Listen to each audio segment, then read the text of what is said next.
Yes, thank you very much for watching today. This is Daniel Saadi with Movement Mortgage. Today, I'm proud to have Michael Oana as my guest. Again, on this channel, we talk everything lending, finance, and real estate. He's a certified retirement counselor. He's the founder of Michael Oana Retirement Planning Specialist. His team helps their clients plan and implement investment strategies for Columbia corporate managers. Michael graduated from the University of South Carolina back in '92. At graduation, Michael spent 13 years at Merrill Lynch, rising the corporate ladder from an unpaid apprentice to an assistant vice president. He retired from the corporate jungle in 2005 to create his own boutique investment firm. So, Michael, what are your thoughts or projections where the market will head in 2023? Well, Daniel, first of all, it's an honor to be on your podcast, and thank you for the work that you do for Columbia and helping your homeowners to get into properties this year. Our outlook this year is we think it's going to be a volatile year in the markets. Last year, there were some fundamental issues going on. We had issues with supply issues, the remainder of COVID, in addition to that, interest rates, Ukraine. This year, we think some of those problems will continue.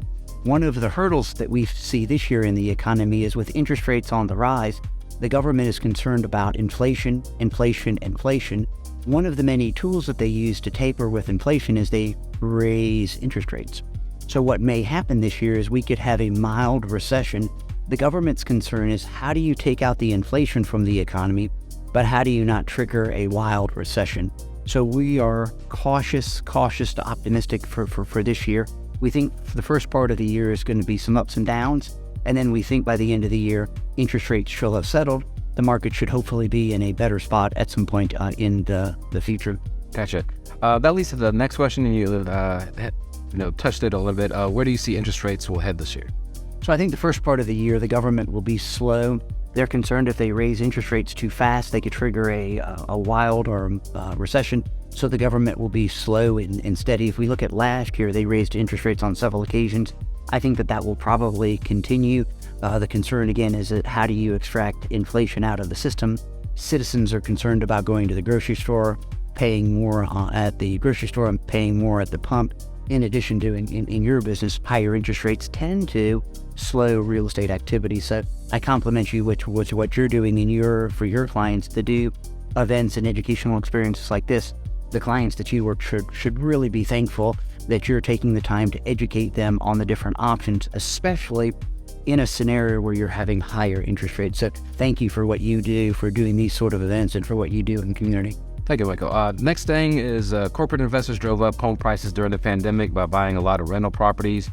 If they offload some of these holdings, how do you see that would affect the housing market or maybe improve affordability? So in theory, what tends to happen is when interest rates go up, real estate prices start to taper. So we're already starting to see that, whereas 2 years ago, homes in the Columbia market were selling within 30, 45 days. Now we're seeing the inventory and the time that it takes to sell a house slow a little bit. So that's cooled off. That's helped with timber prices, drywall prices, those sorts of items. So in theory, as the government raises interest rates, it cools off real estate. Real estate is a driver in inflation, so hopefully that will meet the government's objective in cooling off the increased cost of living. Again, the government's concern is if they do it too fast, if they do it too much, they don't want to cycle the economy back into a wicked recession. So we don't anticipate a 2008 event, but we could see a mild recession by middle of the year. We think it might last 3 months, possibly 6 months, but we're not doom and gloom for this year, and we think that by the end of the year, interest rates will still be a little bit higher, but we won't see the number of interest rate increases like we saw last year. Gotcha.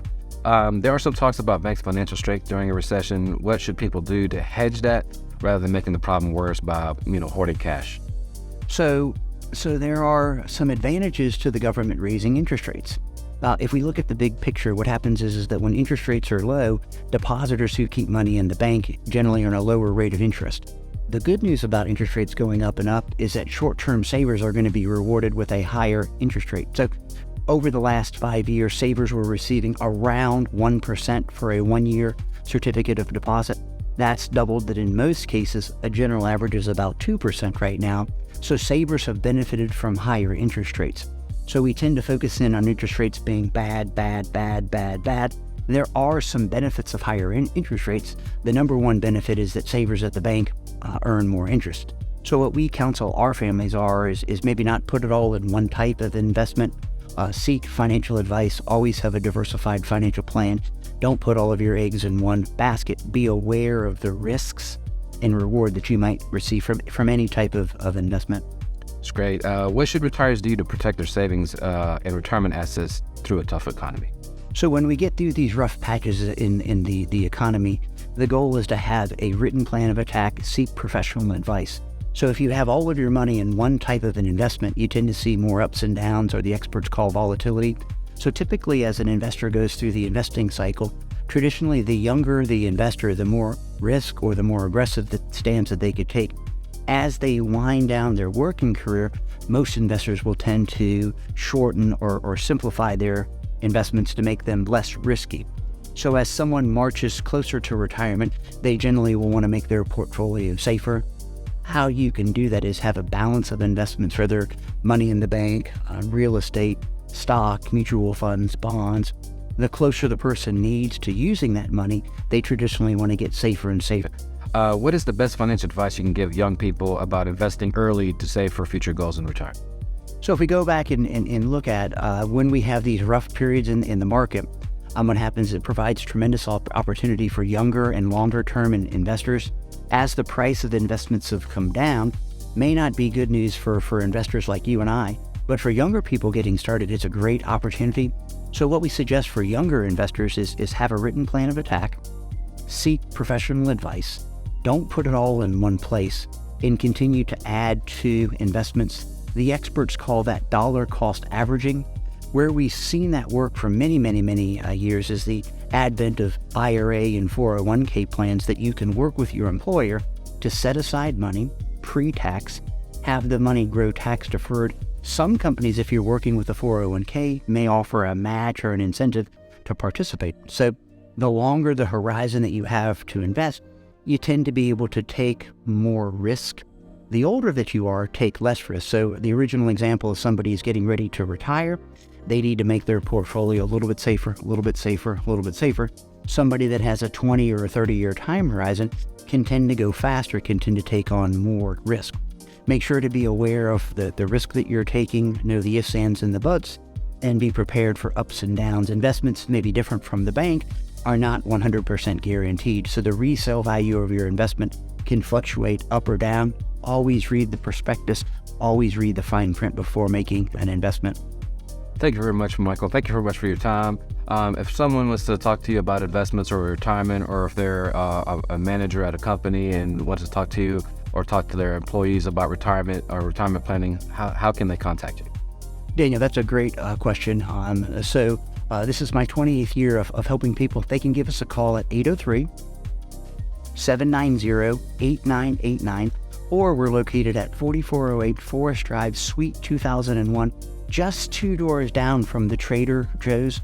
We've got a pretty average website at michaeloanna.com, or you can email me at michaeloanna@michaeloanna.com. Again, it's been an honor to be on the podcast today, and Daniel, I can't thank you enough for having me, and look forward to helping years to come. Thank you, Michael. Again, his contact information will be in the description. And again, I'm a lender and licensed in South Carolina and Georgia. And of course, if you need a purchase or refinance in any other state, I can put you in contact with my colleagues who are licensed there.